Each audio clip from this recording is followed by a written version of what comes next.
Y tú, si te echas por el lado, por el que por Yo ahora me quito, no te Ah, preocupes, vale. yo ahora me quito del medio. Yo fuerte me quito. Tiro la pierna, tengo la mano. Tira del arcabado por ahí de momento. ¿Y cuando tú quieras? No, bueno, qué alto. A ver. Bueno, pues nada, bienvenidos aquí a la Casa de la Juventud. Vamos a dar pues una primera conferencia de 3 en principio, 2 en concreto, 2 conferencias, y una de ellas pues será la presentación del foro por el cuervo, el foro o la presentación oficial de la que ya hemos estado hablando en algún que otro medio. Y no damos fecha porque tampoco la tenemos todavía cogida, no sabemos todavía el sitio aquí en el Cuervo que va a albergarlo, la presentación, así que ya en cuanto sepamos algo cierto, pues ya lo anunciaremos.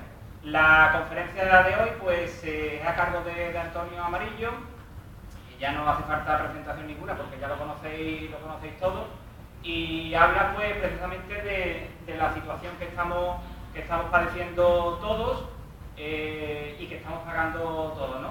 Él se va a remontar le va a dar una explicación o un significado histórico principalmente, se va a remontar hasta la Edad Media, hasta finales de la Edad Media, va a hacer hincapié también en la crisis de 1929 hasta el 33, que podríamos decir que es muy parecida a la que estamos padeciendo ahora, ¿no? Ahora todo comenzó con el tema de la compra y la especulación del ladrillo, y en aquel momento pues era con el tema de las acciones, ¿no?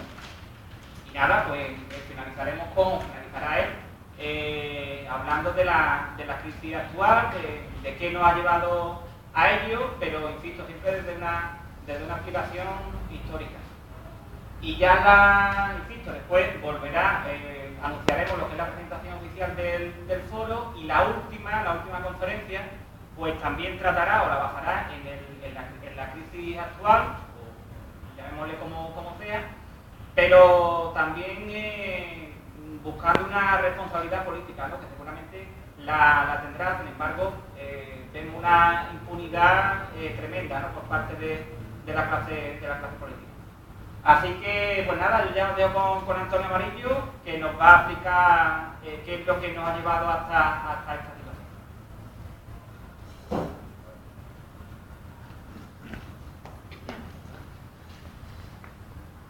Bueno, muchas gracias por la presentación, Miguel.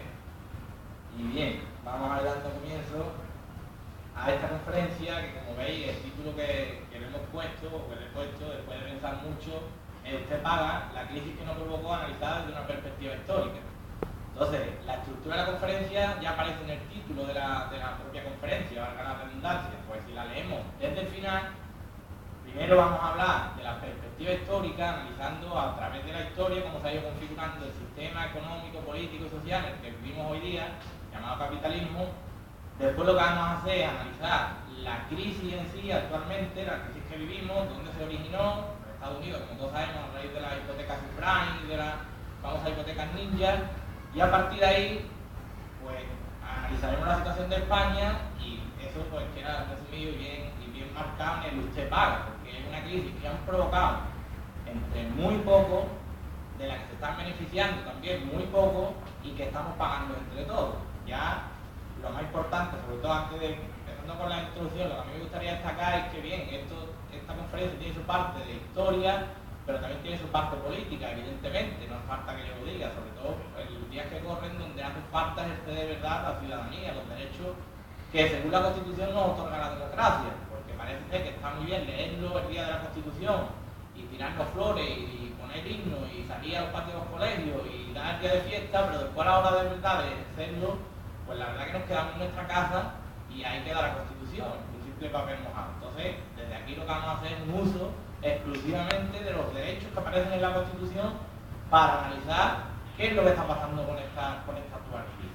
Bueno, pues si vamos comenzando, yo he hecho en principio una especie de recorrido por la historia, empezando en lo que se llama la Baja Edad Media, siglos XIV y XV, y aunque parezca algo muy lejano y que no tenga ninguna relación con la actualidad, evidentemente sí la tiene. ¿Por qué? Porque en esta época es cuando se empiezan a configurar los grandes elementos que van a constituir los componentes del sistema capitalista. Si nosotros vamos viendo en primer lugar, pues qué hay antes del sistema capitalista, de esa vida por todo el mundo, y es conocido, hablamos del feudalismo, del sistema feudal. Aquí no vamos a entrar ahora en más detalle histórico, porque si no estaríamos 4 días. Yo simplemente lo que voy a hacer en el recorrido histórico es cogiendo, analizando los elementos que vemos hoy día propios del sistema capitalista, sobre todo estaremos ya en el siglo XX, donde destacaremos las evidencias que se pueden analizar, las distintas crisis cíclicas del sistema capitalista y que hoy día se están dando perfectamente. Pues bien, es a finales de la Edad Media cuando se empiezan a dar una serie de pasos que van a ir van a dar lugar al final del siglo XV, XVI, ya se ve fuertemente consolidado el sistema capitalista. ¿Cuáles son esos elementos? Que hoy día forman parte integrante y vital del propio capitalismo. Pues ahí los tenemos enumerados. Entre ellos, por ejemplo, destacamos la nueva concepción del negocio. Es muy destacable cómo la propia Iglesia cristiana condenaba lo que era la usura, prohibía su ejercicio y lo perseguía, y además era condenado exclusivamente por la doctrina eclesiástica y por la propia concepción teológica de los negocios, podemos decirlo así. Bien, la Iglesia consideraba que la usura jugaba con el tiempo. Cuando yo hacía un préstamo a alguien, ese préstamo producía riqueza en función del paso del tiempo. Yo te presto dinero y según el tiempo que tardes en pagármelo, eso va a ir creando riqueza. Entonces digamos que como se jugaba con la propiedad del tiempo, eso era algo que la Iglesia no concebía, porque concebía que el tiempo era propiedad exclusiva de Dios. Claro que es difícil hoy de asimilar, porque estamos hablando del siglo XII, XIII, hace muchísimo tiempo, hablando de las distancias, pero a partir de aquí empieza a cambiar esa concepción del negocio. Y la usura, los préstamos, se comienzan a ver de otra manera. El beneficio del negocio, eso va a ser vital para que se dispare el comercio, las actividades industriales, y es lo que dará el pistoletazo de salida del sistema capitalista.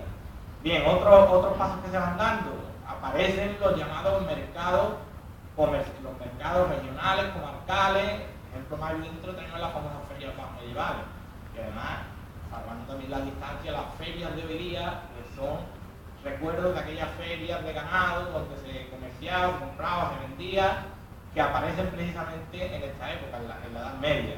Otro elemento constitutivo del sistema capitalista, los negocios, la aparición de la contabilidad, como tenéis ahí enumerado, el crédito, la aparición de la banca, cómo se va creando una gran red comercial, cómo aparece una nueva concepción del hombre. Ya Dios no es el centro de todo, ahora es el hombre, el que forma parte del centro del universo. Todo eso hace cambiar, echar un poco al lado la religión y centrarse exclusivamente en los aspectos, digamos, más mundanos, más de la tierra. Y eso hace que, entre otras cosas, los negocios pasen a tener otra forma de verlo. Si vamos avanzando en el tiempo, pues llegando ya al siglo XVIII, finales del siglo XVIII, una época fundamental, sobre todo porque ya en esta época se consolida un sistema comercial a nivel casi mundial. ¿A raíz de qué? De 1492, que es una fecha clave, ¿no? Cuando se descubre América, digamos que el mundo se abre. ¿Por qué? Porque aparece un nuevo continente en el mapa, y eso significa más recursos, más mercados, más lugares que explotar de la propia tierra. Cuando Castilla se lanza a la aventura, es muy legendario, muy de película, así podemos decirlo, contar que Colón se lanza a lo desconocido y no sabía dónde iba y se encontró con un nuevo continente. Y en la realidad, lo que más sentido común tiene, lógicamente, es que Colón ya más o menos sabía por dónde estaba dando los pasos. Esto tiene una explicación muy lógica, y es la famosa teoría del piloto anónimo del profesor Manzano. ¿Qué es lo que dice esta teoría? Pues bien, esta teoría habla de que cuando los comerciantes portugueses iban bordeando toda la costa africana hacia el sur, cuando volvían hacia arriba, lo que ocurría era que por el efecto de los vientos alisios, vientos de la zona ecuatorial, los barcos se desviaban y se separaban del continente africano. Algunos de ellos llegaban incluso a la zona de Centroamérica, las Antillas, y a raíz de ahí esta teoría defiende que ya algunos comerciantes portugueses conocían que algo había en esa zona, en ese territorio. El propio Colón trabajó con esos comerciantes, con esos esclavistas portugueses, y eso es lo que le dio pie a lanzarse a esa nueva aventura, porque Castilla buscaba abrir nuevos mercados, buscar una ruta alternativa a la ruta de la seda controlada por los otomanos. Entonces, ¿cuál es la importancia en esta conferencia de este acontecimiento? Vamos a Panamá, es abrir el mercado. Supone un gran adelanto el descubrimiento de América. Si vamos avanzando en el tiempo, aparece la burguesía. ¿Qué es la burguesía? Esa clase social nueva que desde finales de la Edad Media está surgiendo en las ciudades y se va dedicando a la artesanía, al comercio, a actividades industriales, va acaparando ese poder económico que no va acompañado de un poder político.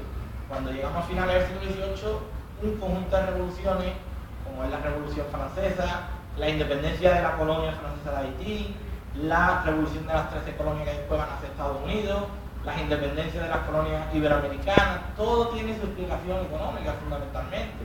Por ejemplo, las colonias iberoamericanas le pedían a España voces que les dejara comerciar con el entorno de América. España sabemos que tenía un monopolio y solo podían comerciar con ella, no dejaban que libremente intercambiaran sus productos. Pues estas colonias, en algunos periodos en que España estaba en guerra, establecían lo que se llamaban los decretos de neutrales, que les permitía comerciar con países que no estuvieran en guerra con España. Pues eso es lo que les va poniendo el caramelo en la boca a estos países. Y esa necesidad económica es lo que les hace correr hacia la independencia política. En el caso de Francia, con el tema de los impuestos, básicamente se produce ese descontento del pueblo y hace que la revolución, conocida como la Revolución Francesa, acabe estallando. Las colonias americanas acaban pues plantándole cara al Parlamento británico por una cuestión de impuestos, el famoso motín de Este en 1773, y todos son ejemplos que hacen ver que la economía es lo que verdaderamente el motor que va moviendo las necesidades y los acontecimientos de la historia. Si ya entramos en el siglo XIX, pues tenemos varios ejemplos. Las famosas unificaciones de Italia y Alemania. En Alemania, cuando se crea como Estado en 1870, pues nos encontramos con un pensador, con un pensador filósofo, un economista alemán, Federico List, que decía que Alemania tenía que unificarse, los territorios alemanes, formando un único mercado, el nacionalismo económico, como se conocía en la época. 1834, aprueban el Zollverein, un conjunto de estados que acuerdan que entre ellos no va a haber fronteras económicas, aunque no constituyeran un estado político. Si ese es otro paso evidente en esta nueva concepción y nuevo sistema económico que van haciendo a lo largo de la historia. Estamos centrados en el capitalismo. Bueno, pues llegamos quizá a lo que más nos interesa de este pequeño paseo por la historia, que es el siglo XX. Hemos titulado como un siglo clave para el capitalismo. Pues vamos a ir destacando, sobre todo porque tenemos que hacer un poco a prisa, pero nos interesa más llegar a la situación, a la crisis actual. Bien, pero me parece interesante que veamos a lo largo de la historia estos elementos fundamentales que explican un poco cómo el sistema capitalista, o que lo que está pasando ahora, ni mucho menos nada nuevo. Es algo que se va produciendo conforme pasan los ciclos económicos del sistema capitalista. Todos sabemos que las crisis del sistema capitalista son crisis cíclicas, crisis de sobreproducción. El ejemplo más evidente lo tenemos en la que estamos viviendo aquí en España a raíz de la crisis inmobiliaria. ¿Qué pasa con los pisos, las casas? Pues hay un excedente tan grande, un exceso de oferta que hace que el mercado se sature y acabe sobrando productos.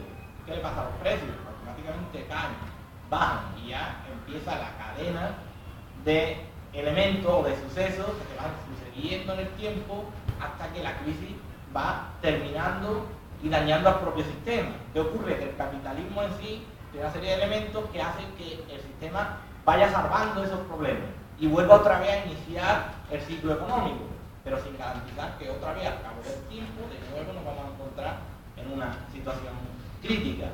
Pues eso es lo que vamos viendo a lo largo del siglo XX. En primer lugar, lo que me gustaría destacar es que cuando se produce el final de la Primera Guerra Mundial, un elemento muy importante. Termina la Primera Guerra Mundial, los grandes derrotados, bueno, el gran derrotado sobre todo es Alemania, la Alemania imperial, que sufre lo que van a ser las reparaciones de guerra. ¿Qué es esto de las reparaciones de guerra? Pues las reparaciones de guerra son un conjunto de obligaciones económicas que les van imponiendo los estados vencedores al gran estado que culpan de la guerra. Alemania, tú tienes la culpa. Porque ya sabemos que todos no se pelean si uno no quiere. Pero es la justicia más evidente, sobre todo en la historia. Bueno, pues, ¿qué pasa con Alemania? ¿Por qué ese problema de las reparaciones de guerra? Esos problemas económicos que surgen al final de la guerra. Sobre todo porque hay una especie de interrelación económica entre los grandes estados del mundo. Y ahí están ya los Estados Unidos. ¿Qué ocurre? ¿Por qué surge un personaje en Estados Unidos que es fundamental para el estado de bienestar? Keynes, economista británico, pero que va a hablar y tratar mucho la problemática que nace con los Estados Unidos. Keynes lo que nos viene a decir es que se tiene que garantizar que Alemania se recupere. ¿Por qué? Porque si Alemania no se recupera, todo va a caer en cadena. ¿En qué sentido? Los Estados Unidos van a prestarle dinero a Alemania. ¿Para qué? Para que Alemania pague sus obligaciones y reparaciones de guerra a Francia y a Gran Bretaña. ¿Y para qué? Para que Francia y Gran Bretaña le paguen sus deudas de guerra a los Estados Unidos. Es decir, que los Estados Unidos no lo hacen por buen espíritu y solidaridad con Alemania y con el pueblo alemán. Lo hacen para garantizar que los estados que a ellos le deben dinero les paguen. Y esto no tiene que sonar mucho con la historia actual. ¿Qué pasa con Grecia? Porque los alemanes tienen tanto empeño en que rescatar a Grecia y a los bancos griegos. Que los bancos griegos le paguen a los bancos alemanes, que son los que les están prestando y los grandes acreedores en este caso de Grecia. Pues en este caso, al final de la Primera Guerra Mundial es una especie de circuito interrelacionado, es lo que tenéis ahí. Por eso vemos esa relación ahí, Estados Unidos, Alemania, Francia y Gran Bretaña. Bien, si vamos avanzando, llegamos a otro momento importante. Son los llamados felices años 20. La economía mundial se va recuperando y desde el año 25 al año 29 se produce un crecimiento espectacular. Y aquí es donde quiero hacer un poco más hincapié para ver ese paralelismo con la crisis del año 29 a la crisis actual. ¿Qué es lo que ocurre? Pues desde los primeros de la década de los 20 empezamos a ver como en los Estados Unidos la economía más pujante en esos momentos, todavía no la primera economía del mundo, porque estaba todavía Gran Bretaña, la gran potencia del siglo XIX, pero ya el crecimiento de los Estados Unidos era mucho más rápido que el de los británicos. Entonces, ¿qué pasa en esta década de los años 20? Estados Unidos empieza a crecer, pero el fundamento de su crecimiento está basado en una industria de consumo, una industria ligera, ¿vale? En la especulación.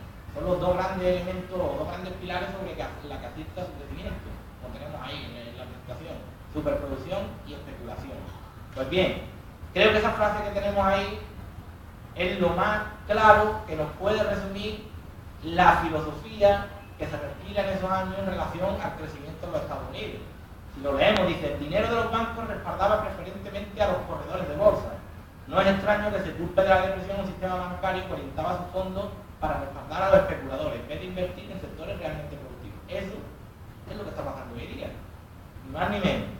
Si entramos en más detalle en la propia crisis del 29, ¿qué pasa en Estados Unidos en esos años 20? Podemos ver, por ejemplo, cómo desde el inicio de los años 20 hasta finales, en Florida, hay un crecimiento del sector inmobiliario brutal. Los precios se disparan. Los bancos dan gran cantidad de préstamos. ¿Y qué es lo que pasa en concreto en esta crisis del año 29? Pues para ello, lo que vamos a hacer es, con este pequeño texto, ir leyéndolo, comentándolo, y lo que vamos a comprobar es cómo, si cambiamos cada vez que aparece en el texto la palabra acciones por pisos o casas, vamos a ver que es exactamente lo mismo que ha pasado ahora, que está pasando en estos momentos, en el mundo occidental, en el sistema capitalista. Bien, este texto de Juan Torres, catedrático de Economía de la Universidad de Sevilla, nos viene a decir lo siguiente sobre la crisis del 29. Dice: en los años 20 aparece en la economía americana, estadounidense, un sentimiento de euforia. Eso lo hemos vivido, no hace falta que hagamos hincapié aquí en nuestro país y en nuestra economía occidental. Que bien, dice, sustentada en los altos niveles de producción industrial y beneficios empresariales. Cambiamos eso. Altos niveles de construcción de casas y de beneficios empresariales. Si seguimos, dice, como consecuencia de ello y empujados por las expectativas, las cotizaciones de las acciones mantienen un crecimiento continuado. Cambiamos acciones por casas. El crecimiento del precio de las casas no paraba. Si seguimos leyendo, dice, un crecimiento que se mantuvo, incluso a pesar de que en la posibilidad del año 29 los indicadores económicos pues ya vienen marcando que el crecimiento se va a frenar un poco.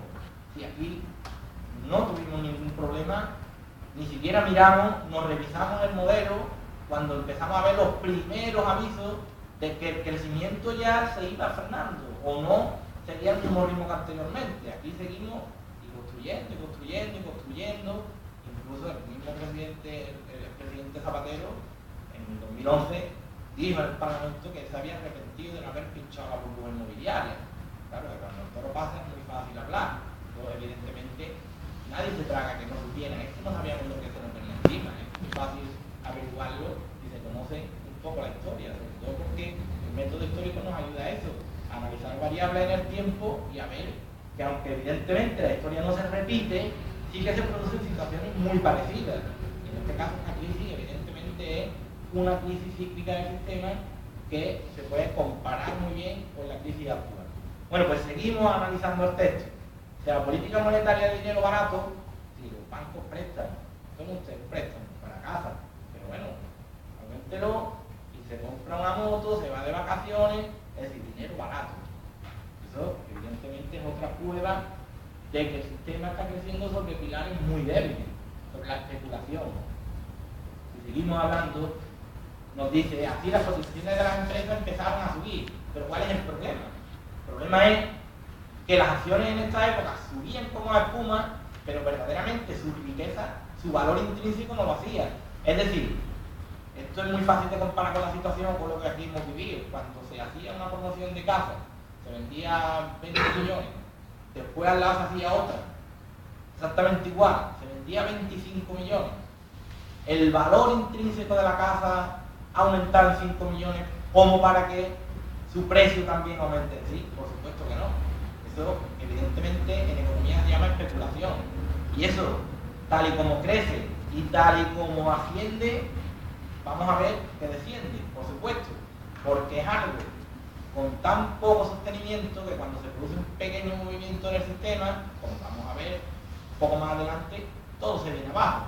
Pues bien, ¿qué pasa en el año 29? Dicen los hogares, los bancos, las empresas y todo el mundo compraban acciones, los hogares, algo que en esta época, incluso hoy día, sigue siendo como, cuando miramos a la bolsa, el hecho de invertir en comprar acciones es algo que nos queda muy lejano, y la vemos ahí en el telediario, en la tele, la bolsa de Madrid, y parece que es algo como que está ahí, un ente abstracto que no existe y en el que no participamos. Pues en esta época, en los años, a finales de los 20, todo el mundo en los Estados Unidos compraba acciones, y compraba acciones con la obligación solo de pagar un 30%, como bien podemos ver el texto. ¿Y eso qué significa? Que yo voy, compro un paquete de acciones y lo único que tengo que pagar, la obligación que tengo con esa compra es de un 30%. Es decir, desembolsando un 30%, ya las acciones son mías, de mi propiedad. ¿Qué pasa con el otro 70%? Pues que se pagaba a plazo, o lo que ocurría, yo compraba las acciones e inmediatamente a los cuantos días o semanas las vendía y le ganaba dinero. Esto es como suena. Yo me compro un terreno en una casa y a los 4 o 5 días al mes lo vendo y le gano dinero. Yo no he acabado de pagar la casa y ya la he vendido. O sea, ahí hay un margen enorme del precio real de la casa que yo no he pagado. Y es que ya la he vendido a otro. Y ese otro puede hacer exactamente la misma operación. Y así se va encadenando pues un montón de compraventas que van aumentando esa cantidad de dinero que realmente no está en el mercado. No existe, digamos, en dinero líquido. Es lo mismo que pasó en el año 29.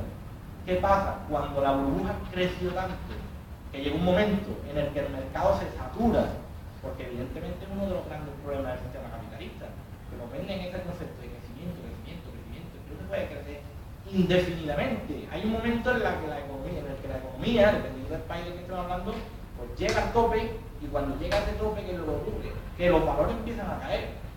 Se producen los pánicos, llamados pánicos bursátiles, famosos martes negros, jueves negros en octubre del 29, y ahora todo el mundo quería vender las acciones. Me encontraron un día, un jueves negro, en el que se pusieron en el mercado bursátil 16 millones de acciones a la vez. La gente quería vender como fuera. Cuando todo el mundo quiere vender, nadie quiere comprar, ¿qué le pasa a los precios? Caída libre. La bolsa cayó estrepitosamente. Eso es lo que nosotros podemos ver en esta gráfica. Cómo en este repunte en el que estamos aproximadamente a finales del año 29, llegamos a casi un valor de 220. Si lo comparamos con el año 33, después de 4 años de crisis, el valor de las acciones, pues, como estáis viendo en esta gráfica, está entre aproximadamente los 40 y los 60, 50, que es una barbaridad. Si nosotros analizamos la situación actual, que nos encontramos exactamente una caída libre de los precios, del valor de las acciones y sobre todo de la economía en general. Pues bien, ¿cuál es la actitud para salir de esta crisis? Hay dos grandes modelos de salida de la crisis, uno representado por los Estados Unidos, el llamado New Deal de Roosevelt, es decir, que el Estado intervenga, fomente el crecimiento de la economía. ¿Intervenga de qué manera? Pues fomentando las obras públicas, da trabajo, da dinero, da sueldo, la gente consume. Interviene en la agricultura, ¿cómo? Evitando que se produzca más de una cantidad, estableciendo límites para que no haya tantos productos en el mercado y así no bajen los precios. Facilitando créditos a los agricultores, a los industriales, interviniendo los bancos, muy importante, controlando a los bancos para que no hagan lo que no deben hacer. Esto en los Estados Unidos fue una conmoción auténtica, sobre todo porque la filosofía americana, la filosofía económica americana no está acostumbrada a la intervención del Estado. En Estados Unidos, hablar de que el Estado intervenga, pues bueno, es como hablar de tío del saco.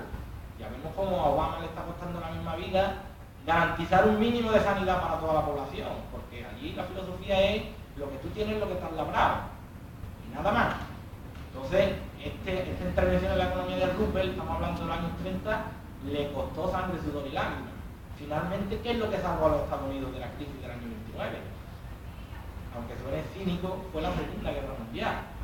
El hecho de fabricar armamento, la indumentaria de los soldados, todo lo que necesita el soldado en el frente, todo lo que son los medios de transporte utilizados en la guerra, el desarrollo de la investigación militar, es lo que produjo en Estados Unidos muchísimos avances. Es más evidente, el famoso Jeep, el coche que todos conocemos, el coche que aparece y que se crea para su uso en conflictos, en la Segunda Guerra Mundial. Eso, invento militar que se aplica después a lo civil.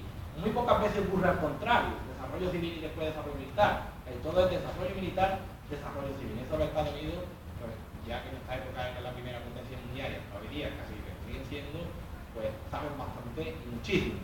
Pues bien, el otro modelo, el modelo representado por la Alemania nazi, la Alemania de Hitler, caracterizada por el proteccionismo. El Estado lo controla, dirige la economía y intenta vivir de manera autárquica, es decir, que Alemania viva de lo que Alemania produce, que no compre nada al exterior. Para ello, pues Hitler se basa fundamentalmente en el desarrollo de armamento. Garantiza y casi llega, podemos decir que llega prácticamente al pleno empleo. ¿Pero a qué precio? Precio de casi que no existían derechos laborales y a lo que todos sabemos que fue la Alemania del Tercer Reich. Bien, pues esos dos grandes modelos son los dos grandes modelos que se aplicaron para salir de la crisis del 29. Pero lo que verdaderamente sacó Occidente de la crisis del 29 fue la Segunda Guerra Mundial. Y ya que los Estados Unidos después se lanzaron con el Plan Marshall para reconstruir Europa.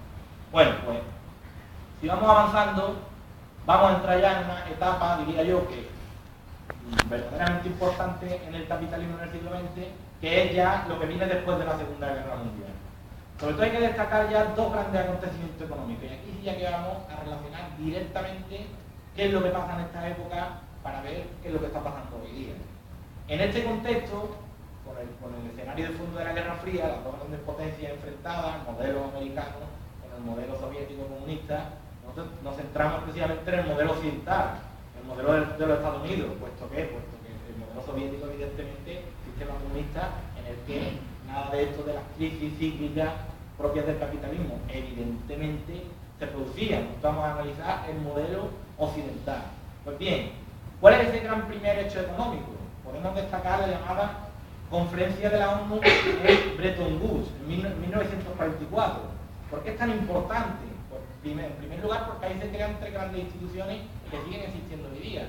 Fondo Monetario Internacional, famoso Banco Mundial y, en primer lugar, los acuerdos sobre aranceles, los llamados GATT, que hoy día es la OMC, el Mundial del Comercio. ¿Cuál es el secreto o cuál es el verdadero motivo de su existencia? Sobre todo es el difundir el modelo occidental capitalista que ha triunfado en los Estados Unidos y que los Estados Unidos quieren que triunfe en todo el mundo que está bajo su influencia. ¿Qué hace el Fondo Monetario Internacional? En teoría nace para reestructurar las economías occidentales, darle una serie de pautas y hacer que se desarrollen y crezcan. ¿Qué hace el Banco Mundial? Prestar dinero para que ese desarrollo se produzca.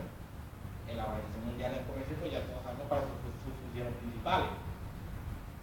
En su inicio, los GATT, estos acuerdos sobre aranceles, buscaban crear una especie de pues, marco escenario en el que las aduanas pues, no existieran y los países establecieran relaciones comerciales sin ningún tipo de obstáculo fiscal. Pues bien, curiosamente, los consejos del Fondo Monetario, del Banco Mundial, de la OMC, consejos de administración o de dirección, en su mayoría eran de componentes estadounidenses. ¿Y esto qué lectura tiene? Pues mire usted, yo soy el Fondo Monetario Internacional, o usted aplica esta receta o usted va a tener problemas. Eso lo estamos viendo en estos días. Hoy mismo, el Fondo Monetario Internacional ha dicho a España, otra vez hay que bajar el salario de los funcionarios y además aplique usted la subida de IVA ya. Si no, ¿qué pasa? Si no, vamos a tener problemas. Si no, plan de rescate, pues a lo mejor le cuesta más caro, o a lo mejor no llega. Y a lo mejor desde otros lugares vamos a perjudicar su desarrollo económico. Y eso es la política, lo que se llama la realpolitik, la realidad de la política. Y es lo que los Estados Unidos fomentan con esa institución. Otro elemento, se establece un sistema monetario internacional, famoso patrón oro.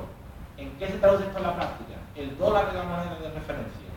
Y esto le permite a los Estados Unidos, que tienen en estos momentos el 80% del oro, de las reservas de oro del mundo, le permiten emitir toda la cantidad de dólares que quisieran, que iba a garantizar su crecimiento y el de los países que lo recibieran o que se ampararan en este modelo, en este patrón oro.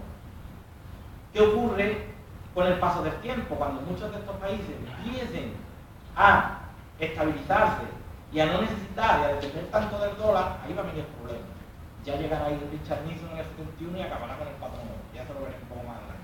Pero lo más importante es la figura de Keynes, que es el que crea las bases del sistema o del estado del bienestar, ese tesoro que hoy día tenemos y al que evidentemente el mundo neoliberal está bombardeando para destruirlo y entrar pues, como lobos hambrientos en esas parcelas de lo público para privatizarlas de tal manera que cada vez lo público sea más reducido y lo privado mucho más grande. Pues bien, Keynes es el que pone las bases. ¿En qué podemos resumir estas bases? Rápidamente, si echamos un vistazo, sobre todo una muy importante, la segunda. Dice, la base económica se fundamenta en la demanda. ¿En qué se traduce esto en la práctica? Pues se traduce en que la política económica tiene que obedecer a la demanda, a la necesidad del que consume, no al contrario, no a la necesidad de lo que ofrecen, a la necesidad de la empresa en general, de lo privado. Es decir, se hace una economía con una especie de perfil humano, porque al fin y al cabo el que tiene que controlar la economía es el ser humano, no al contrario. Es decir, la economía tiene que servir a la política, no la política a la economía, que es la vuelta tan peligrosa que se está dando hoy día.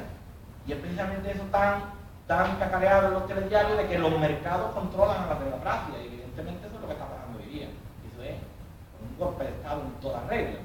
Bueno, pues si vamos analizando un poco estas características, aspectos importantes sobre todo, es que el empleo con derecho es posible.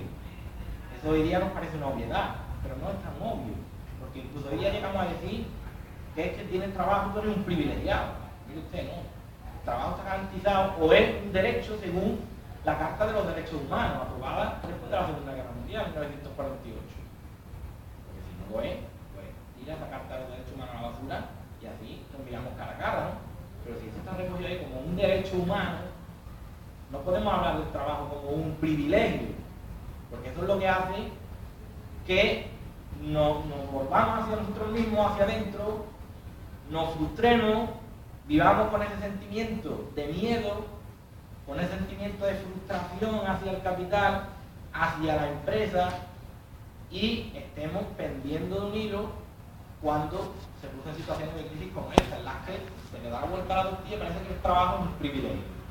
Si seguimos hablando de algún aspecto importante, otro muy destacable, el Estado y sus administraciones públicas redistribuyen con fiscalidad progresiva las rentas a favor de la mayoría. ¿Eso cómo se puede traducir? Muy fácilmente. El Estado tiene que coger las rentas que se producen en su territorio y a través de los impuestos garantizar que esas rentas se distribuyan lo más equitativamente posible. Esto simplemente es que los que tienen más paguen más y los que tienen menos paguen menos, lógicamente. Eso se llama justicia social.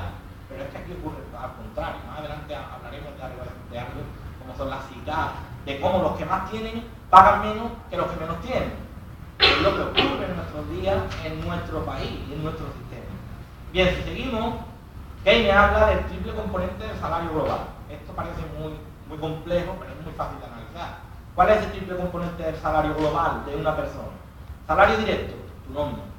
Salario indirecto, tu seguridad social. Tu derecho a la educación, a la sanidad, a la protección social por parte del Estado. Eso es una prestación que tú obviamente estás pagando, pero es algo que va dentro de tu salario de manera indirecta. Y sobre todo el salario diferido, la jubilación, ¿vale? Algo que ya, después de una larga vida laboral, te ha ganado con el paso del tiempo. Pues, si vamos avanzando, ahora nos vamos encontrando qué pasa en los años 60, años 70, donde se produce o donde se empieza a coser el gran cambio que se ha producido en los años 80, con el famoso tándem Ronald Reagan, Margaret Thatcher, que todos seguramente conocidos, y algún que otro agregado por ahí, pero nada amigo de la democracia como el señor Augusto Pinochet, dictador de Chile en los años 70. Bien, ¿qué es lo que empieza a cambiar en los años 60-70? En Occidente estamos viendo cómo se produce la época de mayor auge del estado de bienestar, pero es que al mismo tiempo en el tercer mundo, cuando empieza a dar los primeros pasos del tercer mundo, a raíz de la conferencia de Bandung, en el año 55, acumulan ya una deuda de 600.000 millones. Si parece, evidentemente no lo parece, es así. Hay dos grandes bloques ya a nivel económico y humanitario, que con el paso del tiempo cada vez se van a ir alejando más. El mundo desarrollado y el tercer mundo. Si seguimos con estos años 70, sí que tendríamos que introducir ya esas famosas políticas neoliberales que empiezan a darse a principios de los 70. ¿Por qué se produce ese cambio, ese giro en el sistema capitalista? Paradójicamente lo que va ocurriendo es que en los años 50, 60, 70 asistimos a un crecimiento económico bastante importante, donde hay una renta, una masa salarial bastante considerable y muy beneficiosa para los trabajadores. Las rentas del capital y las rentas del trabajo pues estaban en una situación, digamos, equilibrada, las rentas de las empresas y las rentas de los trabajadores, pero a partir de los 70 empieza a darse otra serie de avisos que hablan de una nueva crisis cíclica en el capitalismo. ¿Cuáles son esos avisos? Esos avisos, en primer lugar, son la caída de la rentabilidad de las empresas, es decir, llega un momento en que otra vez de tanto crecer, tanto producir, las empresas empiezan a ser menos rentables. Esa es la economía productiva. A eso hay que añadirle que en el año 73 una serie de países, los famosos países productores de petróleo de Oriente Próximo, digamos que toman una actitud de represalia contra el mundo occidental por el apoyo de los Estados Unidos, sobre todo, a Israel en la guerra del Yom Kippur. ¿Qué hacen estos países productores de petróleo? Que tienen ese gran recurso energético en sus manos. Es decir, ¿qué hacen esto a nivel político? Pues ahora van a pagar el doble o el triple o lo que me dé la gana por el barril de petróleo. Se produce un crecimiento brutal del barril de petróleo. Hay un problema. Ese crecimiento de Occidente empieza a estancarse. ¿Qué actitud toman ahora los grandes representantes del mundo occidental? La señora Thatcher y el señor Reagan, Gran Bretaña y Estados Unidos. Vamos a atacar donde siempre vamos a poder atacar y donde siempre se hace. ¿Dónde se ataca hoy día? A la gran masa salarial, a los trabajadores. ¿Qué política es la que toman? Si estamos viendo que la economía productiva no crece, vamos a intentar fomentar otro gran sector de la economía. Y eso es lo que va a empezar a crecer a partir de ahora, de una manera brutal. La llamada economía financiera o especulativa, para que nos entendamos. ¿Qué medidas se empiezan a tomar? Pues, por ejemplo, vamos a ver algún tipo de medidas, sobre todo por parte de Thatcher y Reagan, como en la desregulación del mercado de capital. Es decir, que el dinero se mueva libremente por donde le dé la gana. Que no haya fronteras para el movimiento de dinero, para las transacciones comerciales. Sí, que el capital circule libremente. Aquí no hay barreras. Aquí sí que hay verdadero librecampismo, como se llamaba en el siglo XIX. A partir de ahí, vamos a ver una serie de reformas en lo político, en lo económico, en lo financiero, en lo económico. Pues a los bancos centrales de los países se les da completa autonomía. Y eso es un gran problema y un golpe sobre la democracia. ¿Por qué? Porque si el gobierno no controla al Banco Central, el Banco Central automáticamente se despreocupa de un problema evidente de la economía como el desempleo y se centra en lo puramente económico y financiero. De tal manera que se va a preocupar más de los índices financieros, de la economía especulativa y financiera, que de la propia economía productiva. Vamos a hacer una serie de reformas en lo político. Vamos a garantizar esa libertad de movimiento de los capitales. Es lo que vemos en los años 80 en Gran Bretaña, finales de los 70 y 80 y en Estados Unidos igual. Son las famosas, las llamadas Reaganomics en América, las recetas económicas neoliberales de Reagan. Y algo curioso, año 73, desde que el señor Salvador Allende llega al poder en Chile, empieza a nacionalizar algo que ya pertenecía al pueblo chileno, las famosas minas de cobre. Actitud de los grandes empresarios norteamericanos: señor o papá gobierno, vengo a ayudarme. Respuesta del gobierno norteamericano: se organiza perfectamente, eso está demostrado históricamente y con documentos, y no hace falta más evidencia, un golpe de Estado. Es en Chile donde se empiezan a practicar las primeras medidas neoliberales por parte de Pinochet, por los llamados chicos de Chicago, los Chicago Boys, que era ese grupo de financieros economistas que son los que aplican esas medidas en Chile. Por ejemplo, ¿qué sentido? Las pensiones, los fondos de pensiones públicas se privatizan. Sí, por ahí se empieza. Y todo eso se acaba practicando en el mundo occidental. Bien, hemos dicho, para quedar en claro, que se va dando un paso evidente para hacer crecer la economía financiera y dejar a un lado la economía productiva.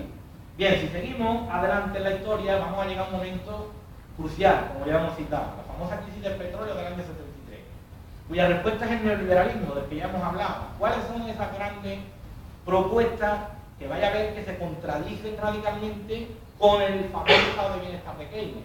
En primer lugar, nos dice política económica basada en la oferta, antes era en la demanda, ahora en la oferta de la mejor. Predominio del mercado frente al Estado, no hace falta ni que lo expliquemos.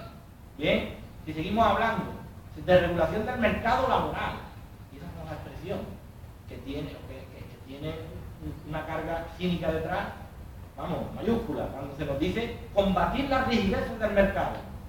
Claro, rigideces para el capital, que lo que quiere es despidos baratos, lo que quiere es no justificar esos despidos, lo que quiere son contratos, como todos sabemos, lógicamente, para ellos, todo lo que no sea ese tipo de características laborales son rigideces, es algo contrario al sistema.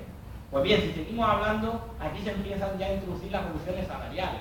Para Margaret Thatcher y Reagan, uno de los grandes problemas, que según ellos causaban la inflación, uno de los grandes elementos que explicó esa crisis de los años 70 y que entrara en el neoliberalismo, era que ellos consideraban que los salarios de los trabajadores eran muy altos y allí había que atacar. Y ahí es donde viene el meollo de la cuestión. Pues entonces nosotros nos podemos preguntar, aunque eso ya lo citaremos un poco más adelante, ¿cuándo aparecen las hipotecas? ¿O qué sentido originario tienen las hipotecas? Es muy fácil. Cuando en esta época las masas salariales, los salarios empiezan a descender porque el neoliberalismo ataca radicalmente a ese concepto, a esas rentas del trabajo, el ciudadano de a pie tiene que seguir consumiendo, porque es la clave del sistema capitalista. ¿Cuál es la alternativa del sistema capitalista? Financiese usted el consumo. Y ahí viene la madre del cordero. Esas serán las hipotecas que nos traerá el euro. Año 2002. Hipotecas 20, 25, 30, 40, 50 años. Ya mismo tendrán hipotecas hasta de 3 generaciones. Pague usted, su hijo y su nieto la hipoteca. Bien, ¿qué sentido tiene eso? Pues el sentido tan evidente de hacer o de garantizar a los grandes patrimonios financieros su crecimiento. Cuando hay inflación, es decir, cuando crecen los precios y se produce una pérdida enorme del valor monetario, el gran perjudicado es el que tiene dinero y sobre todo el que lo presta, porque el que lo presta pierde ese dinero, ese valor, y el que ha recibido el dinero gana, tiene una ventaja, ¿vale? Eso es el gran enemigo y el gran caballo de batalla de Thatcher, Reagan en estos años.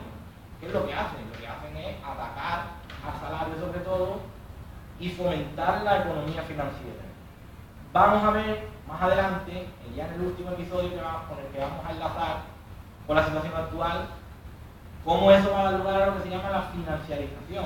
Algo que parece muy raro pero que es muy simple y que todos hemos o vemos en el día a día, sino en algún vecino, un compañero, en los bancos, en las cajas de ahorro, algo muy simple. Pero bien, antes de terminar con esta pareja, Thatcher-Reagan, me gustaría poner unos datos para ver o para evidenciar el fracaso absoluto de sus políticas. Tenemos simplemente estos datos de la década de los 60, 70, 80 y 90. Crecimiento global de los países de la OCDE. Años 60, 3,5. Años 70, 2,5. Años 80, 1,4. Años 90, 1,1. El crecimiento cae. Por tanto, esas recetas no son tan buenas para el sistema. Hay que tomar otra actitud. Ahí viene la famosa globalización. Tan buena, tantos beneficios que trae la globalización. En ese contexto ya en el que ha desaparecido la Unión Soviética, cae en el año 91, solo quedan los Estados Unidos. Pues hay que globalizar la economía. Es decir, hay que darle la vuelta al globo, económicamente hablando. ¿Para qué? O para no entrar en más detalles, simplemente vamos a ver cómo incluir Asia, incluir América en ese sistema capitalista va a traer gravísimas consecuencias. Si analizamos el caso de Asia, con la famosa crisis de los tigres asiáticos, países como Singapur, Corea del Sur, Taiwán, el caso de Hong Kong y China, son países que tienen una abundante mano de obra, con bajos salarios, desarrollan largas jornadas laborales, una carencia de derechos brutales, y que vamos a ver cómo a poco tiempo, entre ellos, lo que tiene lugar es una famosa guerra de devaluaciones. Eso consiste en que para exportar productos yo lo que hago es devaluar mi moneda, es decir, quitarle valor para que mis exportaciones sean más baratas, y así compito con el que está al lado, pero es que se forma una guerra entre ellos mismos y acaban destrozándose unos a otros. Esa crisis, uno de los grandes afectados por esa crisis, precisamente es Japón, que todavía hoy día sigue dando coletazos a la crisis de la que estamos hablando en Japón. Si nos vamos a América Latina, en los años 70, y efectivamente está el caso de Pinochet en Chile, sirve como el laboratorio, como siempre definieron los Estados Unidos de América Latina, el patio trasero de los Estados Unidos, donde practicaban desde finales del siglo XIX el primer gran experimento en Cuba en 1898, cuando los Estados Unidos se meten en esa guerra de independencia entre los cubanos y españoles y entran hasta con Cuba, no por ese espíritu humanitario de defender al hermano americano, en aquella famosa doctrina de Monroe, América para los americanos, se le olvidó ponerle América para los americanos de Estados Unidos, porque evidentemente eso es lo que se traduce en la práctica. Pues bien, ¿qué hacen con América Latina? En América Latina empiezan, en los años 70, como veis ahí, para intentar solucionar la crisis que se está avecinando en los Estados Unidos, empiezan a realizar préstamos a un muy bajo tipo de interés. ¿Qué ocurre? Que cuando el tipo de interés empieza a variar y empieza a crecer, lo que se produce en América Latina es que esos países no tienen otra forma de financiarse. ¿Cuál es la respuesta que dan? La respuesta que dan es exportar más. ¿Para qué? Para pagar esa deuda que va creciendo. Pero es que si yo exporto más, pongo más productos, más de mi producto en el mercado, hago que los precios bajen. ¿Qué le pasa a la economía latinoamericana? Que desde tiempos coloniales, el problema que tienen es que están especializadas casi exclusivamente en 1, 2, 3 cultivos o productos, digámoslo así. El caso de Cuba, el azúcar, que es básicamente lo único que exportaba Cuba.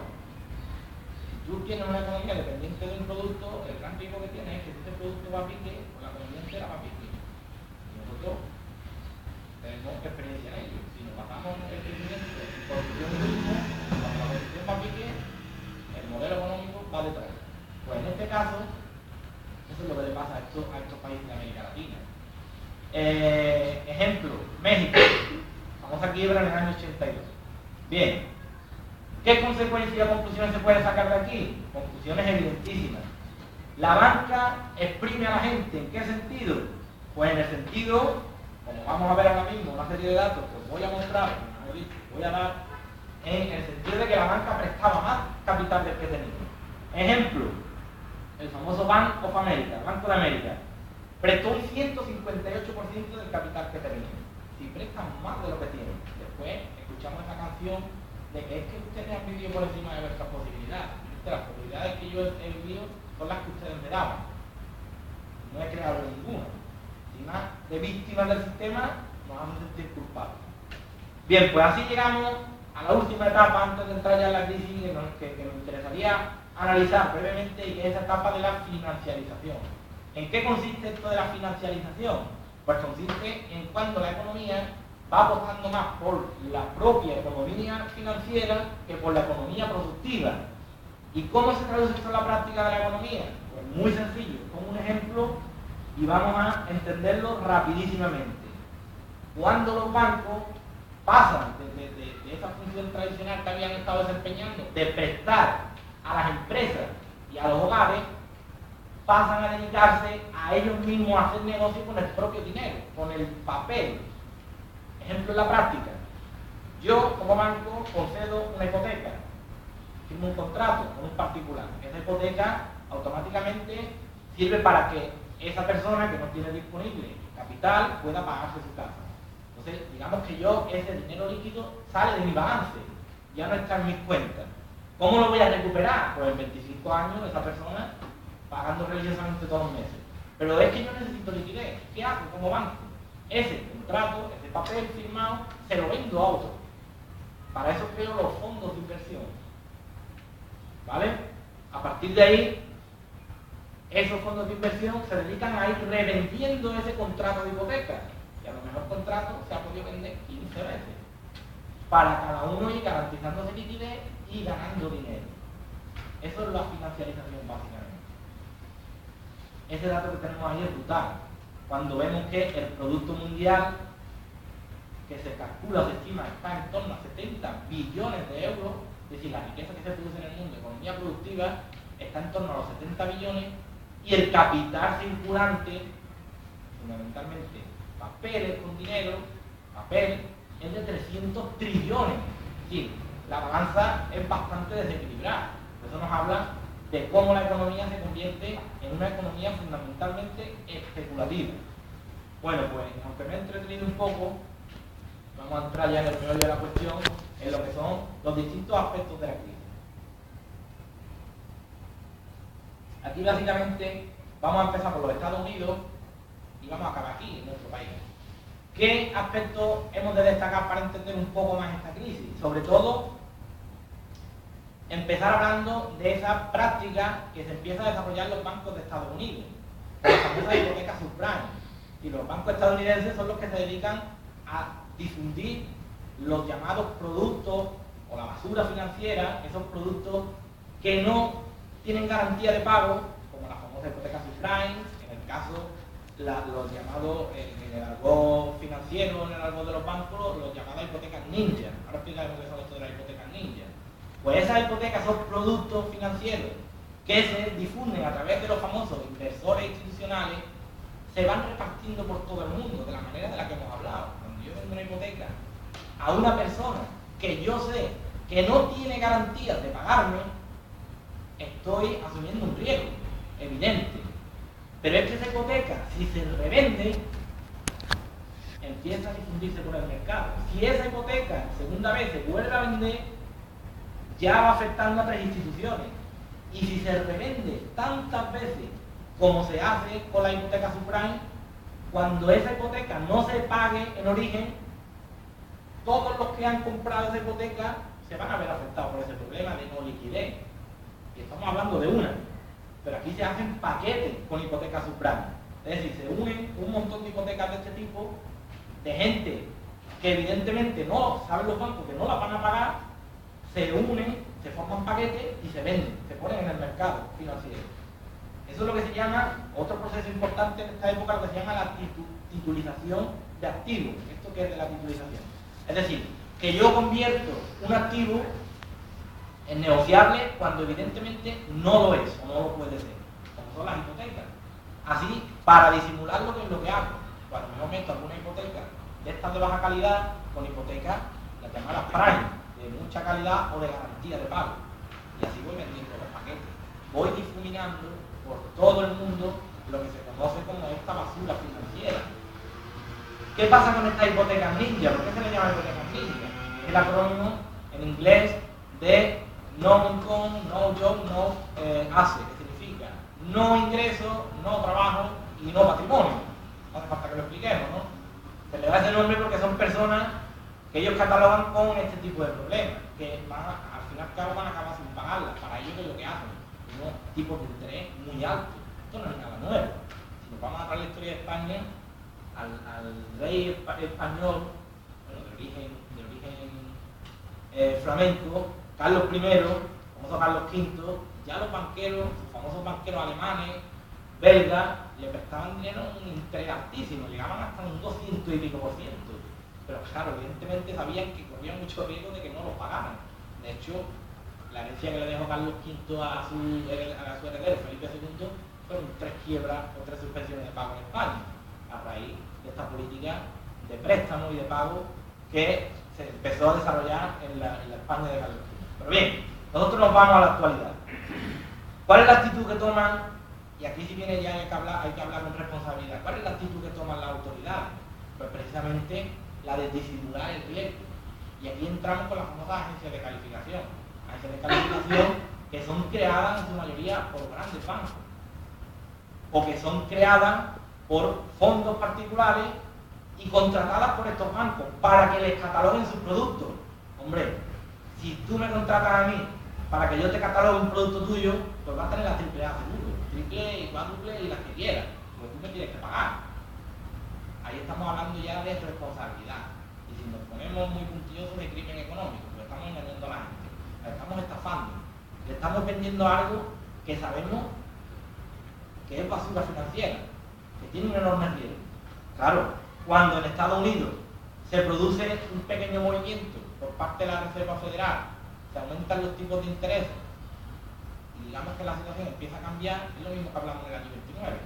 Se llega a un tope de crecimiento, la situación empieza a cambiar, pues todas estas hipotecas empiezan a caer, la gente empieza a tener problemas de pago, porque las empresas caen, empresas que se financian en la bolsa, ¿vale? Porque las empresas cambian su forma de financiarse también, lo hacen a través de las acciones. Y su política fundamental, la política fundamental de la empresa, ¿cuál va a ser? Pues va a ser la de garantizar que las acciones en bolsa suban enormemente. ¿Cómo lo hago? Pues lo hago escondiendo mucha contabilidad. Vamos a un concepto de contabilidad creativa, utilizada por el señor Rodrigo Rato en esos años en los que España estaba arreglando sus cuentas para entrar en el euro. Vamos a contabilidad creativa. Bueno, me viene a hacer que yo me invento la contabilidad. Los criterios de convergencia, de aquellos por vuestros lodos, Grecia, cuando entra la Unión Europea, todos los datos perfectos. Por eso había que haberlo analizado, a ver si era verdad que se cumplía. Eso es contabilidad creativa y es algo que aparece y lo podemos destacar en esta época. Pues bien, esos problemas se traducen en la caída de las empresas, quiebras de banco, todos ya sabemos, famosos Lehman Brothers, bien, todos estos casos que no vamos a incidir en ellos, sino sobre todo en que esos problemas que empiezan en 2007-2008 se van a ir difundiendo al resto del mundo. ¿Y por qué?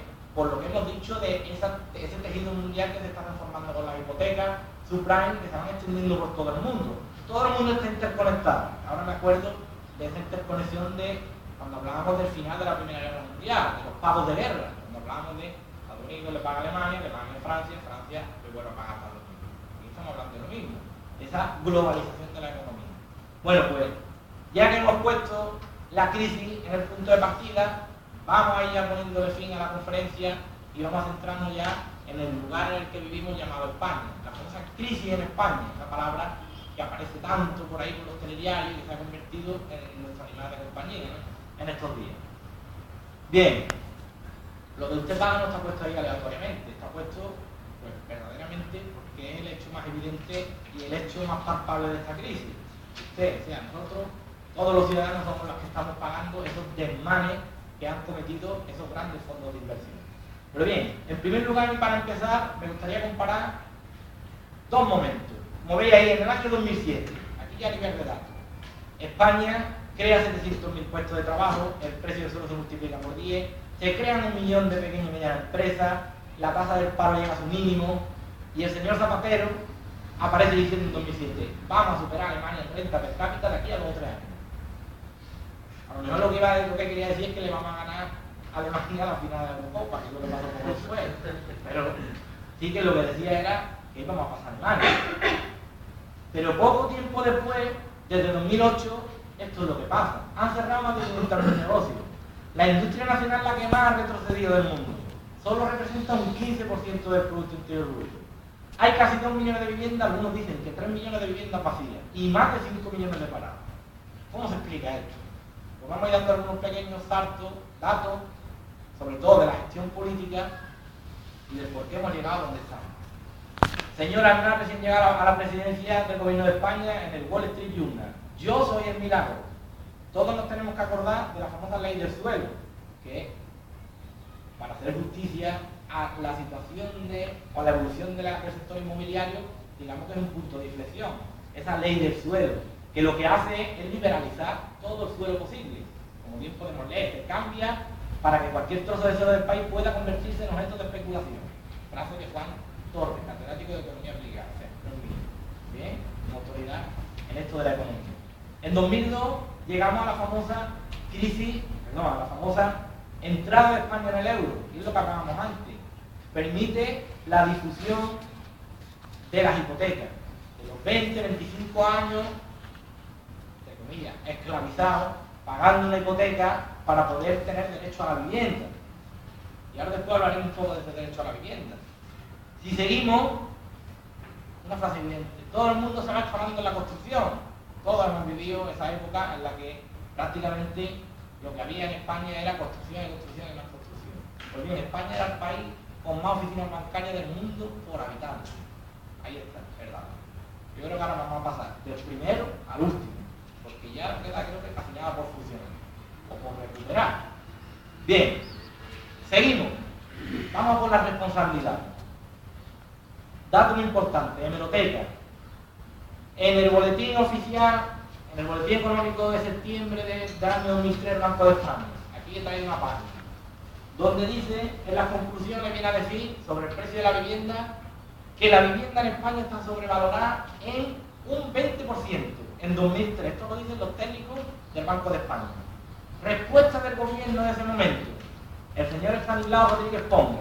Creo que este hombre estaría aspirando al premio Nobel, porque la frase es para enmarcar.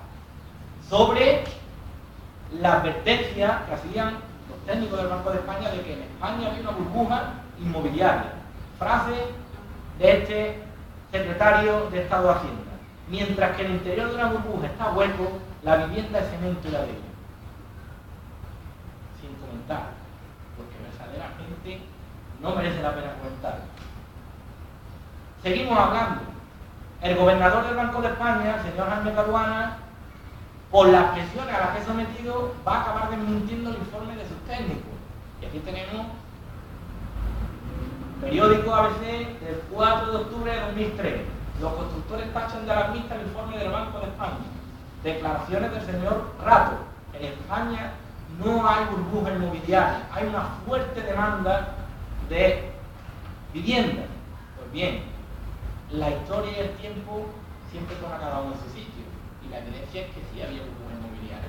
Responsabilidades, cero. Si seguimos, señor Miguel Sebastián, ya como el ministro de Zapatero, porque esto es muy dado de los políticos de nuestro país, una vez que se salen de la casta, parece que encuentran la libertad y empiezan a opinar, dice el señor Miguel Sebastián. Todos los indicadores señalaban que en España se estaba montando una burbuja muy importante.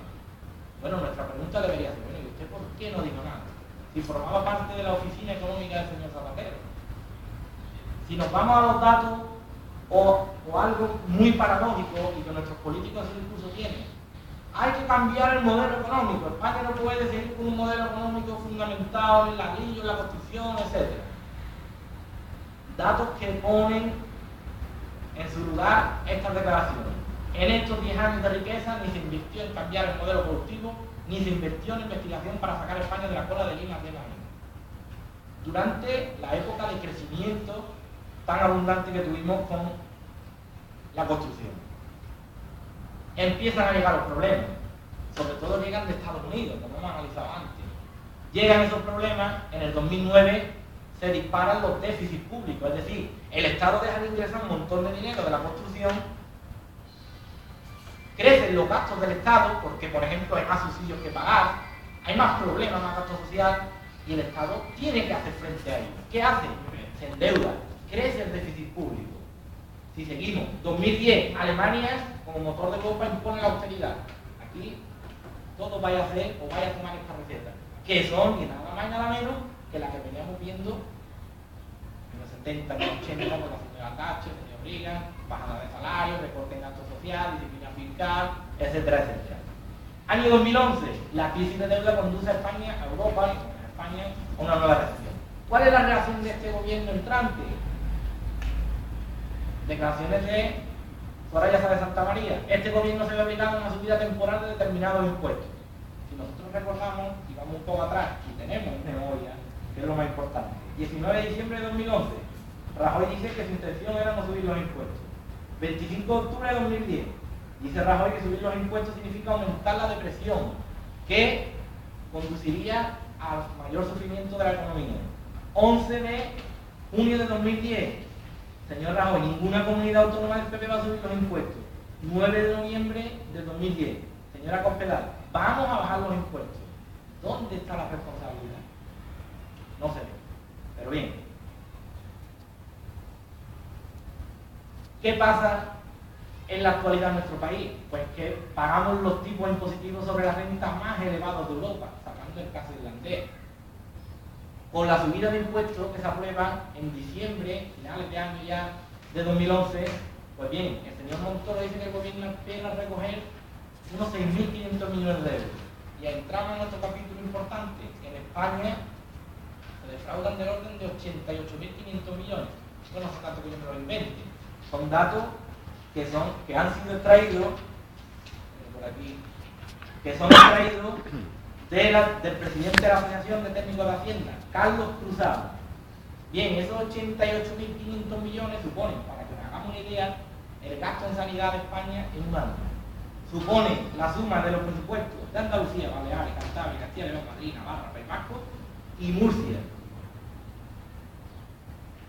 Pero la pregunta del millón es, ¿quién defrauda? Porque estamos hablando de 88.500 millones. Pues el 71%, según esta Asociación de Técnicos de Hacienda, el 71% del fraude es de las grandes empresas. Bien, para dar una serie de datos reveladores. Según Francisco de la Torre, portavoz de inspectores de Hacienda, las grandes fortunas pagan un 3, 4 u 8% pese a tener ingresos millonarios. Nosotros, hay de aquel privilegiado para menos de un 20% en declaración de impuestos directos, porque ya no hablemos del resto de impuestos. Hay por ahí algunos que dicen que la mitad de nuestra nómina va directamente a pagar impuestos. La mitad de nuestra nómina. Si seguimos, solo un 20% del personal de Hacienda se dedica a controlar las grandes fortunas y las grandes empresas. ¿Dónde está precisamente el mayor fraude? ¿Casualidad? Por supuesto que no. Yo personalmente no creo en la casualidad, yo creo en la causalidad, mejor dicho.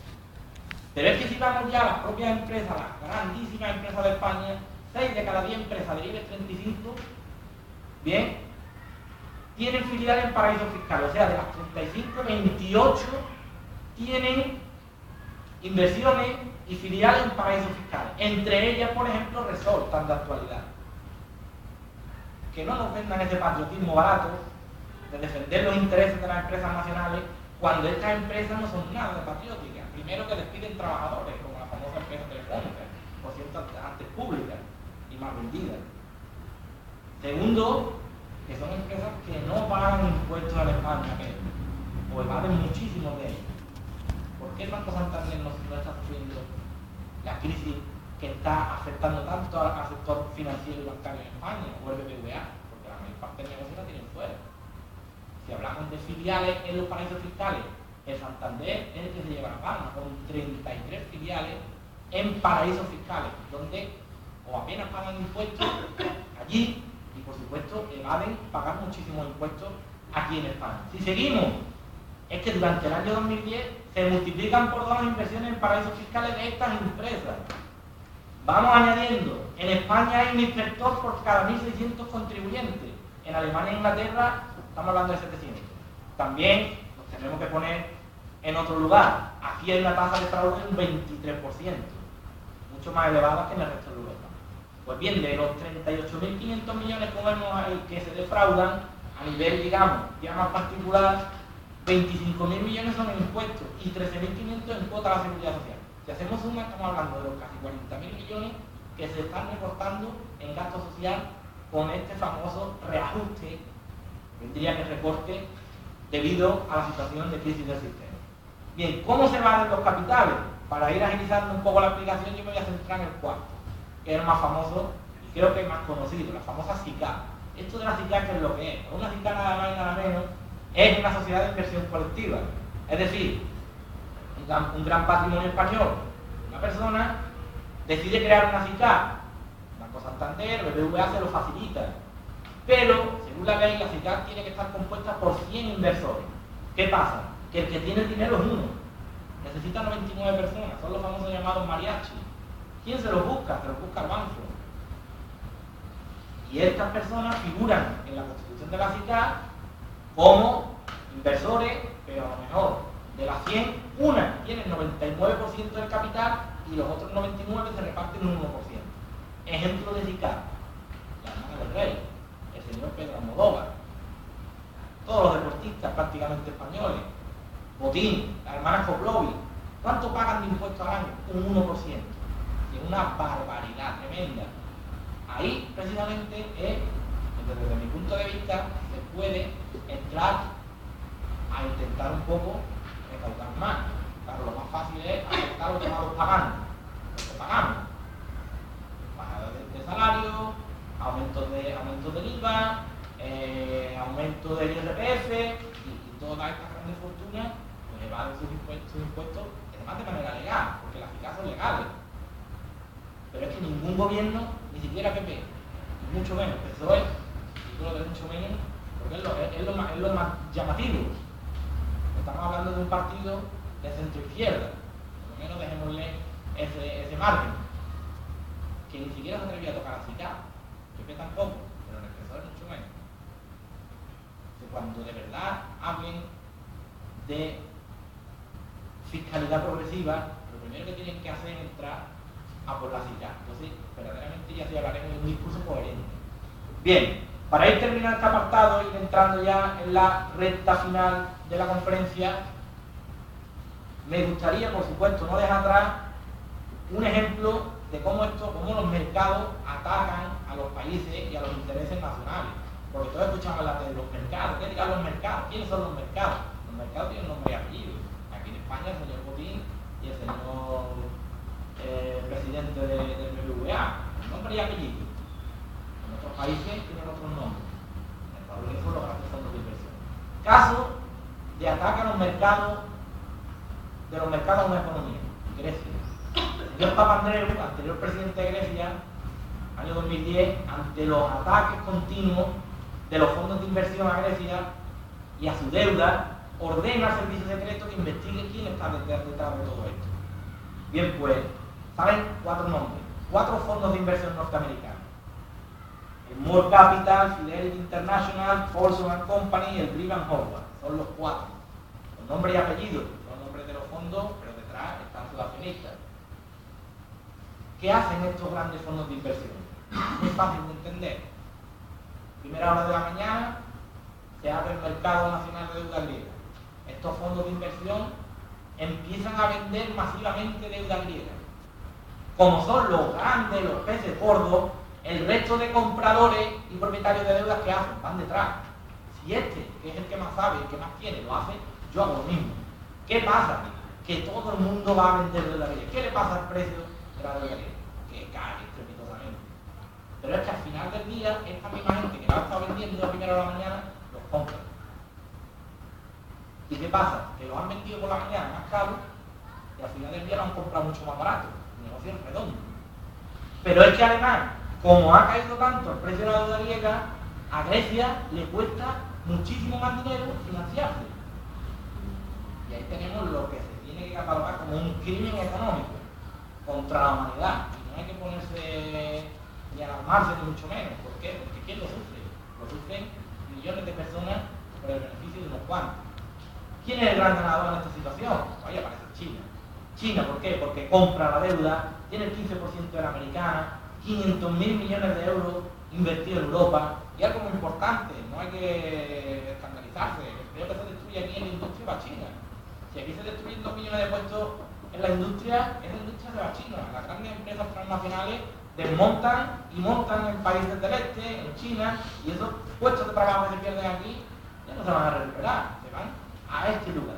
Pues bien, ¿cuál es la solución que toman los países occidentales? Tenemos dos modelos. Estados Unidos inyecta mucho dinero en el mercado para incentivar la demanda. Estamos hablando de 1 billón de euros desde el sector público. ¿Qué hace Europa? También gasta dinero público, 1,8 billones, pero para rescatar bancos y pagar la deuda de los países, que es muy distinto. ¿Cómo se traduce esto en la realidad? En Estados Unidos el paro se estabiliza en el 8,5 y en Europa aumenta 10,3. Esta es la media europea. Nosotros somos campeones en Europa. Estamos ya, bueno, en torno al 25%. ¿Qué pasa con la riqueza? Dice que crece más que la nuestra cada año de crisis. Si vemos los datos en Estados Unidos, estamos hablando de un crecimiento del 9,8, Europa un 8,7. Estados Unidos crece a nivel de economía un 1,8 y Europa se hunde. Tiene una recesión del 0,5. ¿Cuál es la actitud del señor Draghi? Banco Central Europeo. Vamos a regar toda la economía europea con dinero. ¿Pero qué hacen los bancos europeos? Los bancos centrales de cada país. Hacen dos cosas. Estamos hablando de 500.000 millones en 3 años. Aquí no entra todavía el rescate de España. Dos cosas. En primer lugar, los bancos compran deuda pública. Y aquí viene el negocio. Y la desvergüenza más grande de la economía europea. Los bancos europeos reciben dinero del Banco Central Europeo al 1%. Estamos hablando de dinero público. Dinero público. Lo reciben al 1%. ¿Qué hacen? Que después se dedican, en vez de a facilitar crédito a las empresas y a los hogares, se dedican a comprar deuda de los estados. A un 4 o un 5. A España está ahora ya 7. Pero es que la de Grecia llega hasta 17. Si a mí me dan dinero al 1 y yo después con ese dinero compro deuda de un país a 17, estoy teniendo un beneficio de un 16%. Sin hacer nada. Eso es especulación. Y eso es un delito económico y una vergüenza.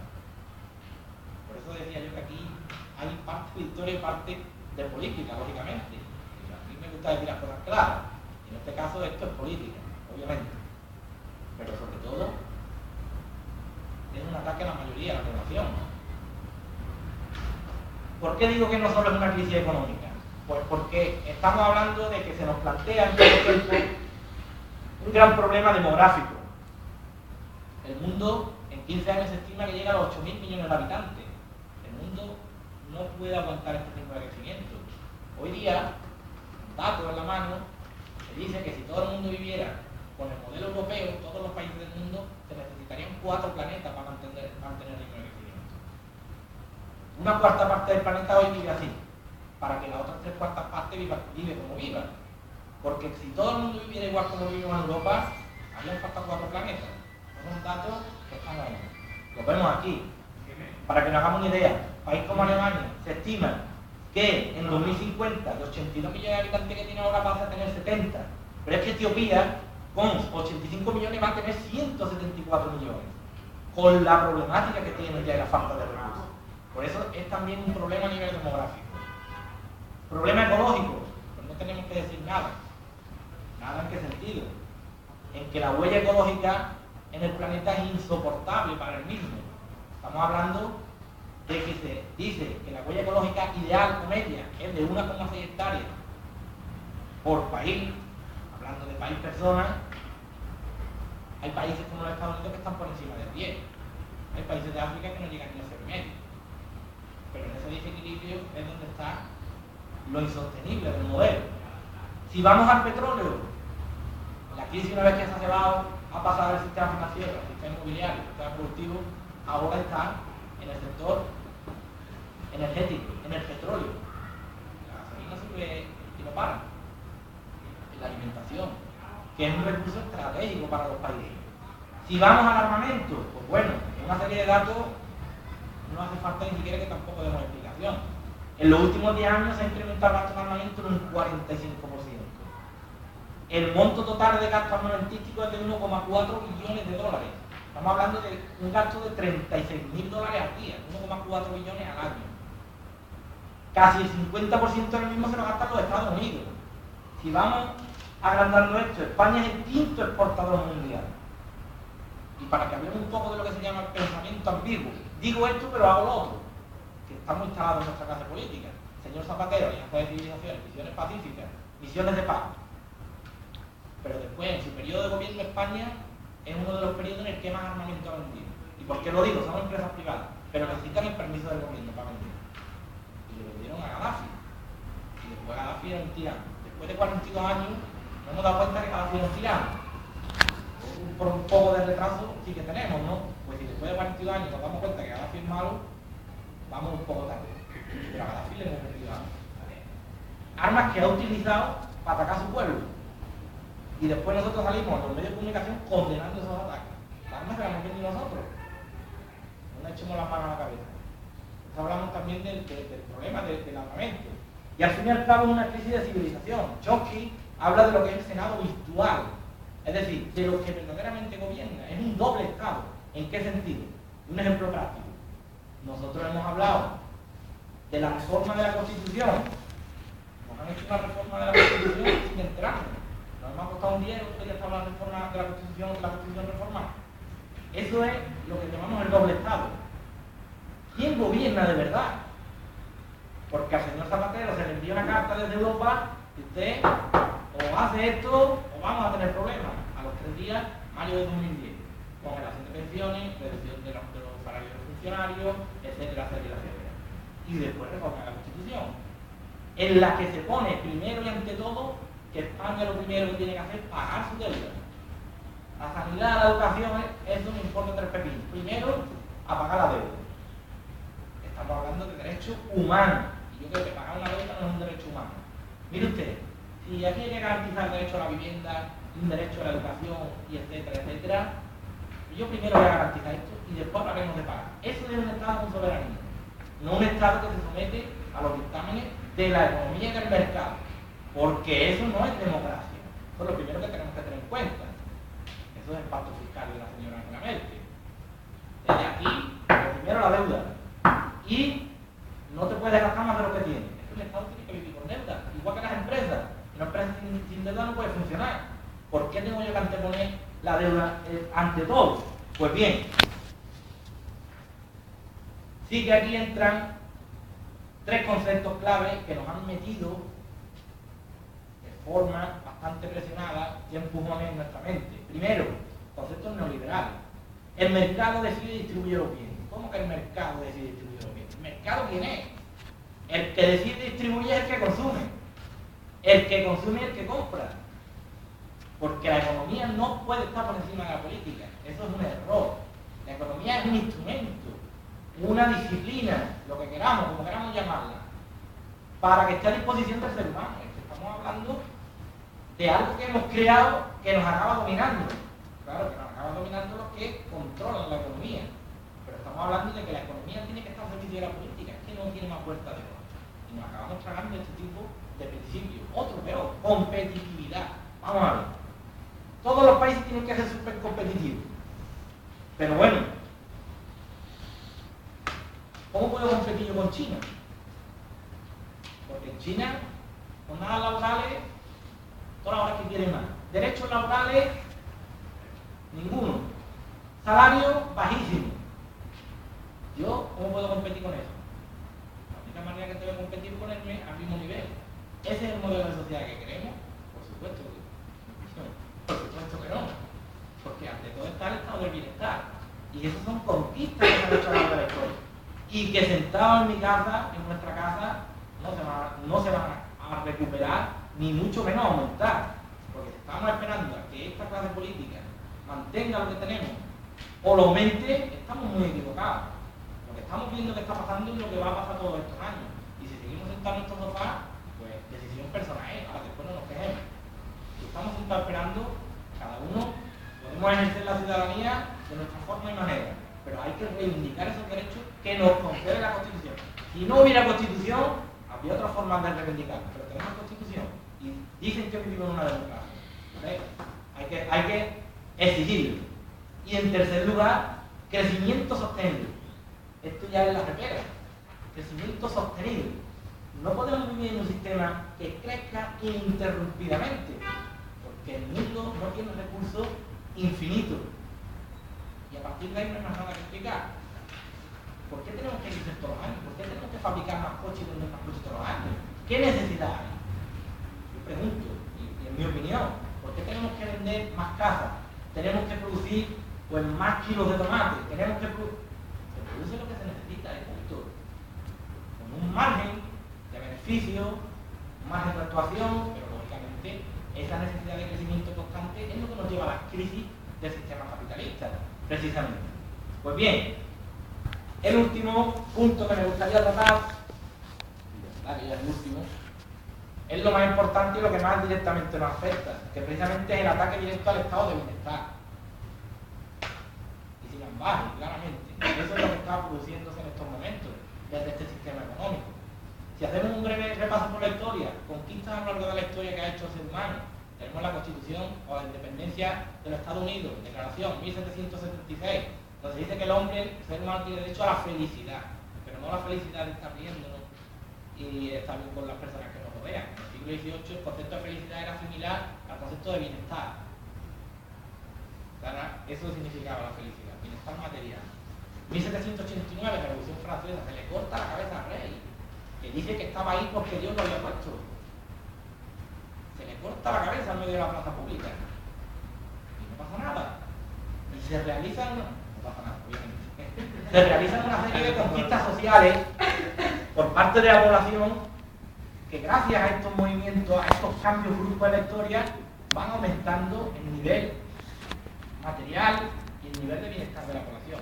1808, el señor Costa eleva el derecho al trabajo a categoría universal.